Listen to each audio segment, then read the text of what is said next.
Hello everyone. In this video, we'll be study about structure and function and discovery of DNA. सबसे पहले हम बात करेंगे DNA के बारे में कि DNA होता क्या है, कहाँ प्रेजेंट होता है, क्या क्या होता है DNA. ठीक है. सबसे पहले हम बात करेंगे DNA की फुल फॉर्म की. तो DNA की फुल फॉर्म होती है डीऑक्सीराइबोन्यूक्लिक एसिड. ठीक है.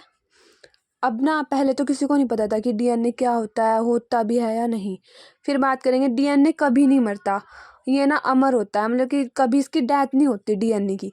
यह एक पीढ़ी से दूसरी पीढ़ी में ट्रांसफ़र होता रहता है. ठीक है. इसके बाद हम बात करेंगे कि मतलब देखो हमारी बॉडी में ना जितनी भी सेल्स प्रेजेंट होती है और सेल्स के न्यूक्लियस में DNA प्रेजेंट होता है. ठीक है. जीवित कोश यही बताया गया है, लेकिन हाँ DNA एक तंतुनुमा होता है. ठीक है. ये 3 टाइप का होता है. Type 1 ADNA, type 2 BDNA, type 3 ZDNA. ठीक है. और हाँ DNA दिवस हम मनाते हैं 25 अप्रैल को. 25 अप्रैल को हम DNA दिवस सेलिब्रेट करते हैं. 1 ग्राम DNA 713 बायोडाटा सेव कर सकता है अपने अंदर. और DNA की हाइट वैसे अगर बिना स्ट्रक्चर के देखी जाए ना तो 1.8 मीटर होती है कम से कम. लेकिन हाँ जब सीढ़ीनुमा घुमावदार स्ट्रक्चर बनने के बाद इसकी लंबाई 0.09 हो जाती है. उसके बाद अब 1 दिसंबर देखो 25 अप्रैल को तो DNA डे हो गया और 1 दिसंबर को एड्स दिवस मनाया जाता है. ये तो आपको पता ही होगा. अब बात करेंगे हम DNA. DNA एक दिन में 1000 से 10 लाख बार क्षतिग्रस्त होता है. ठीक है. अब बात करेंगे DNA के स्ट्रक्चर की. DNA की स्ट्रक्चर, हाइट, चौड़ाई कितनी होती है, इसकी क्या क्या प्रेजेंट होते हैं और बेस पेयर कैसे होता है और कौन कौन से एसिड प्रेजेंट होते हैं. अब हम बात करेंगे DNA की हाइट की. DNA की हाइट 34 एंगस्ट्रांग होती है और इसकी चौड़ाई 20 एंगस्ट्रांग होती है. ठीक है. इसमें बेस पेयर प्रेजेंट होते हैं और DNA डबल स्ट्रक्चर होता है. और इसमें जो ये स्ट्रक्चर में दिखाई दे रहे होंगे ना आपको, इनमें एडेनिन, गवानीन, साइटोसिन एक अनुपात के रूप में प्रेजेंट होते हैं. इसमें शुगर फॉस्फेट बैकबोन प्रेजेंट होती है. ठीक है.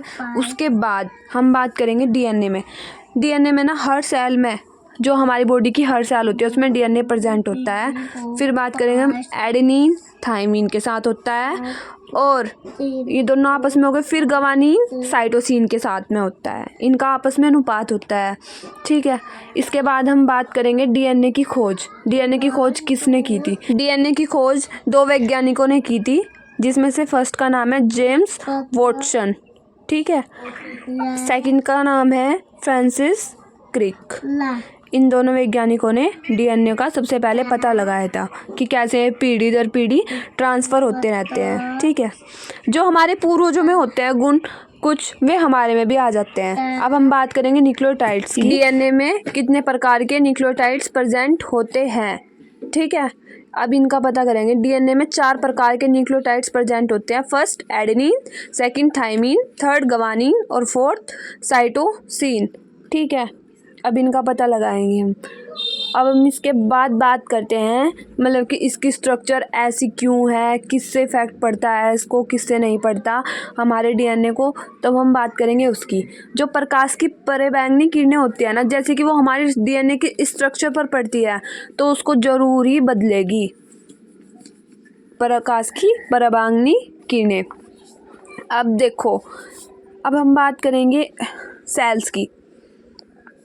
क्या करेंगे कि सेल्स में देखो, सेल्स में न्यूक्लियस होता है. न्यूक्लियस के अंदर DNA प्रेजेंट होता है. ये तो तुम्हें पता ही होगा कि न्यूक्लियस के बाहर क्या होता है, साइटोप्लाज्म, माइटोकॉन्ड्रिया, वैसे तो बहुत होते हैं लेकिन यह है कि न्यूक्लियस के अंदर DNA प्रेजेंट होता है. अब हम बात करेंगे हमारी बॉडी की प्रत्येक सेल में DNA प्रेजेंट होता है. हम जो जीवित जीव की आनुवांशिक विशेषताओं को एनकोड करता है. ठीक है. और DNA राइबोन्यूक्लिक एसिड और प्रोटीन के साथ कम्पैक्ट संरचना के रूप में पाया जाता है. ठीक है. अब हम इसके बाद बात करें कि DNA पे किस चीज़ का साइड इफ़ेक्ट पड़ता है. प्रकाश की पराबैंगनी किरणें पड़ने से इसकी संरचना बदल जाती है. ठीक है. बदल जाएगी इसकी स्ट्रक्चर DNA की. और यह हमारी बॉडी की सेल्स में प्रेजेंट होते हैं। डीएनए हमारी बॉडी की सेल्स में प्रेजेंट होते हैं, ठीक है। बॉडी की जितनी भी सेल्स होती है ना, सारी सेल्स में डीएनए प्रेजेंट होता है, ठीक है। अब हम और डीएनए सेल्स में कहाँ प्रेजेंट होगा? न्यूक्लियस में, डीएनए के केंद्रक में प्रेजेंट होता है, ठीक है। इसके बाद डीएनए में 713 बाइट डाटा सेव हो सकता है हमारे, ठीक है। वैसे हो गया सेव। अब इसके बाद बात करेंगे हम, देखो जो हमारा डीएनए है ना, वैसे तो वो 1.8 मीटर लंबा होता है, ठीक है। परंतु जब इसकी स्ट्रक्चर घुमावदार होगी तो सिंपल सी बात है, इसकी हाइट कम हो जाएगी, तो उसकी लेंथ हो जाती है 0.09 माइक्रोमीटर, उसके बाद होगी, ठीक है। अब हम बात करेंगे इसमें ना डीएनए राइबो न्यूक्लिक एसिड और प्रोटीन के साथ कंपाउंड संरचना के रूप में प्रेजेंट होता है डीएनए, ठीक है। जिसे सेल न्यूक्लियस में रहने वाले क्रोमोसोम कहा जाता है, ठीक है।